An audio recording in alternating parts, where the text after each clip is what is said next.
Hi sweeties, how are you doing? Welcome to Naya Sim. If this is your first time of coming across this channel, sweetheart, kindly smash that subscribe button and turn on the notification so you get notified each time I upload. And please give this video a thumb up.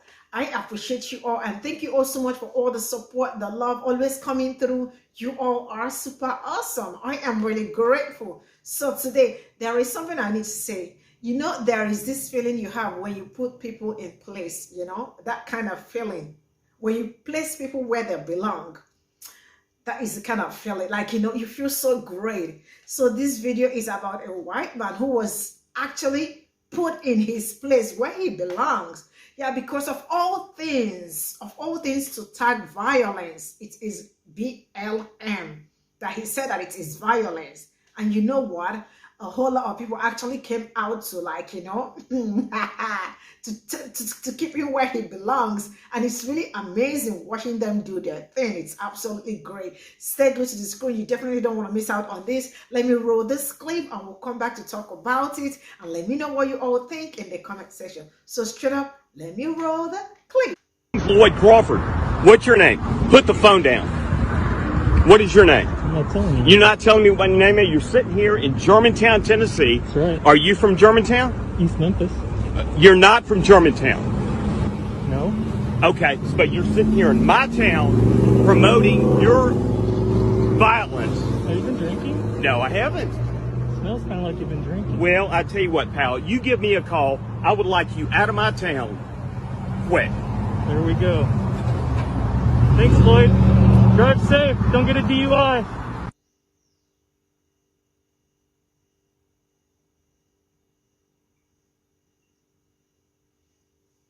A whole financial consultant. You know, I am going to run with this line.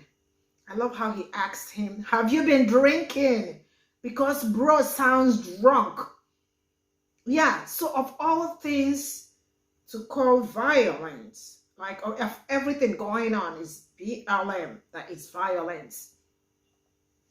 That shows that sometimes some people went to school but they came up with nothing, because he said he's a financial consultant. I don't know what he is consulting. So give him a call and ask him, because you all saw the contact. Give him a call. Ask him, when did BLM become a violence or anything, or violence or something? I don't even know how to put it. When did it become violent? And must you come from Tennessee to protect? Like, you must come from a particular place to, like, you know, before you protect, or if you are not from a particular place, you are not supposed to do it. When did that start? Anyways, let's get into the stitches, because I think that will be one of the most important part. Let's get into it and see what people are saying about it. So straight up, let's get into it. You know, one of the greatest things in the world is when people just tell on themselves. This racist guy right here is Lloyd Crawford. Let's see what he has to say about BLM while drunk. My name's Lloyd Crawford. What's your name? Put the phone down. What is your name? I'm not telling you. You're not telling me what your name is? You're sitting here in Germantown, Tennessee. That's right. Are you from Germantown? East Memphis. You're not from Germantown. No. Okay, but you're sitting here in my town promoting your violence. Have you been drinking? No, I haven't. It smells kind of like you've been drinking. Well, I tell you what, pal. You give me a call. I would like you out of my town. Quick. There we go. Thanks, Lloyd. Drive safe. Don't get a DUI. So, Lloyd works for a financial consulting group. And, you know, I don't know if you want to let them know what you think of it. I urge everyone to go check out the reviews. They're wonderful. You guys have already been lighting them up.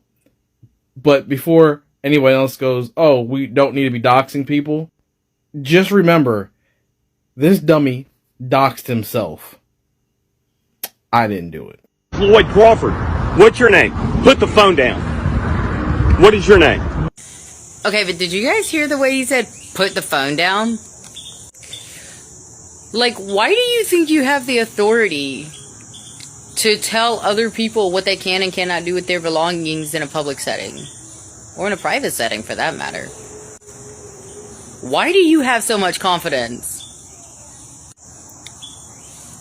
Whoever's holding that camera, that phone, could have just put the phone in their pocket and slapped the shit out of you. They could have had just mace or tear spray. Why are white men so entitled? All the privilege walks with you on a daily basis. It just sounds like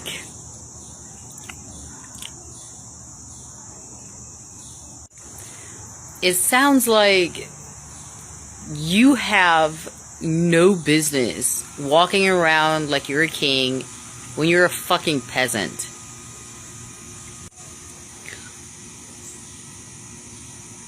All the audacity and none of the fucking intelligence. Just men like that scare me, because men like that run for office. The bravado in which he spoke his name, like that's important. Dwight Crawford. What's your name? Why are you entitled to information? I have a theory, and I'm gonna make a video about it, but in short, I believe that as white people, we feel like we're just entitled to information. We can just walk around and ask people for their information with all the bravado of getting that answer. Like, why do you think that? Like, where does that stem from? And I think that's the problem with most white people, is that we feel like we're entitled to information. And I can say that as a white person. Because I grew up in a household where no information was denied, at least from my parents. My parents would ask me what information, and I would have to give them that information or I'd get the shit knocked out of me. And it's nice to know that people are standing up for themselves now. So just keep recording. Let them tell them themselves. White people need to get better. Lloyd Crawford, what's your name? Put the phone down. What is your name? Hi, Lloyd. You know I've always liked that name. Too bad you're about to ruin it. Oh, sorry. How rude of me. My name is Nathan. Sitting here in Germantown, Tennessee. Hey, I live like 40 minutes away. We got a local here. West Tennessee represent. Oh, God. From Germantown? East Memphis. You're not from Germantown. Okay, so this is all just a misunderstanding. Okay, you see, so this activist is like 7.752 billion people not from Germantown, and that's an issue. No, but let's be serious. That question was racially coded. You might be saying, Nathan, he was just asking what town he's from. Remember, I live here. For my approximation, Germantown is about 70 to 80% white. East Memphis, probably the same margin black. So when he starts saying that, this is my town, what are you doing here today, you know what he's saying. Also, quick Memphis geography lesson. This is the Memphis metro area. You got Mississippi down here, Arkansas over there, this is Tennessee. This is Shelby County, that's where Memphis is. There's Germantown right there. East Memphis is right there, you just have to cross the 240 loop. Crazy how an interstate separates a black and a white community. That'd be... I wonder if there's a historical context that could provide light on why that is. It's not like school would teach me that, though. That's a different issue. But yeah, these are bordering communities. So this guy being in Germantown, not so crazy. Also, I just fact-checked myself about the racial demographics of these communities. I was slightly wrong, but it doesn't make it any better. East Memphis is about 65% black, and Germantown is about 90% white. Okay, but you're sitting here in my town. Oof. There it is. Do you already hit the inflection on that? In my town? Man, you have to practice to get that right. Let's continue, shall we? Here in my town, promoting your violence. Have you been drinking? No, I haven't. Ah, yes, the incredibly violent people just asking not to be killed by the police. Like, BLM, in a historical context, is not violent, like, at all. Every time I hear a conservative say, "Oh, I just wish BLM could have been like Martin Luther King, he was so peaceful." Yeah, they're telling me that they failed history. Even Martin Luther King's so-called riots got a little antsy, let's say. And I don't blame them, because they had to upset and disrupt the status quo. You have to do something big to do that. And unfortunately, the only thing that catches people's eye is violence. But you see, this guy likes the status quo because it handed him some, like, financial consulting group. This moron was kind enough to show us his business card. I checked Google. It got flooded with 1-star reviews. So to anyone who says, "Oh, we don't have racism in America anymore," you're wrong.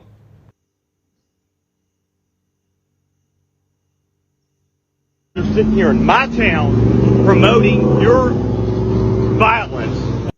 White individuals are so fearful that African Americans will come to power and enslave them and do unto them what their history has done unto African Americans. And the system only works for white individuals. The system is working perfectly. It was never meant to empower African Americans. Let's be clear. They had to amend the Constitution for us just to have rights. But when we talk about the BLM, it scares white individuals. But when we talk about the KKK, don't scare white individuals. They're safe, right? KKK went around murdering people for how many years? With no justification, just do what they want, right? Name a person that Black Lives Matter has went and murdered since they're an organization that's a terrorist group. Let me know in the comments. I would like you out of my town quick. There we go. Well, there he is. There's the racist. He even gave you all the information you need to be able to find and call and make a serious complaint against him. Have fun, everybody. He gave it. He knew he was on camera. He's the one that said call him. All right, there you go. Give him a ring. Lloyd Crawford, what's your name? Put the phone down. What is your name? Let me tell you what I like about this video, right? Because there's something that I do. Floyd, you did fuck up, though. So let me put that out there immediately. You fucked up. But here's what you did that I like. See, Floyd, the first thing you did, you walked up and you gave your name of who you are. Then you made your statement. But here's what's not on this video, Floyd. You having a conversation with the person that you're approaching, right? Because, and I'm going to give you an example. My town had a BLM protest. They let some dude come and speak who's not even from the town. And all he did was spew hatred. In the name of BLM, though. And I kind of did the same thing you did. But that was after I fact-checked him, gave him some history lessons, and let him know what it really was. And that's how you correctly do it, because this young man didn't leave hating me. Lloyd Crawford, what's your name? Put the phone down. What is your name? Even if you disagree with what the person is protesting for or how they're protesting, you don't have the right to tell them, hey, you can't protest here, or hey, you can't protest in general, because everyone has the right to be heard. Like, if I'm driving by a group of protesters and I don't agree with them protesting, I'm not going to pull over and scream at them to stop just because I disagree with them. Absolutely not. Because, man, this guy just needs a reality check. Like, maybe you should have talked to the kid or talked to the dude and been like, why are you protesting? Like, what's this for? Like, why are you out here? You know, ask him a few questions. Don't just bark at him like a freaking rabid.